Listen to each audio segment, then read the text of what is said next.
Experienced ഡ്രൈവേഴ്സാണ് അപകടം ഉണ്ടാക്കുന്നത്. മന്ത്രി നല്ലതിനു വേണ്ടി ഉദ്ദേശിച്ചെന്നുണ്ടെങ്കിലും ഒന്നും കൂടി പുനർചിന്തിച്ചിട്ട് ഗതാഗതം നല്ല രീതിയിലുള്ള ഡ്രൈവിംഗ് പരിഷ്കാരം ഞങ്ങളെല്ലാ അധ്യാപകരും ആഗ്രഹിക്കുന്നുണ്ട്. ഞങ്ങളെ പോലെയുള്ളവരെയും കുട്ടികളെയും നമ്മുടെ പബ്ലിക്കിനും വരെ അപകടത്തിലേക്ക് കൊണ്ടുവരുന്ന പരിഷ്കാരങ്ങൾ കൊണ്ടുവരരുത്.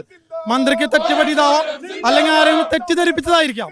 നല്ലൊരു മന്ത്രിയാണ്, നല്ല നല്ല കാര്യങ്ങൾ ചെയ്തിട്ടുള്ളതാണ്. പക്ഷെ ഇപ്പൊ വന്നിട്ടുള്ള പരിഷ്കാരങ്ങൾ അത് വളരെ സുരക്ഷയ്ക്ക് ഒരിക്കലും യോജിച്ചതല്ല.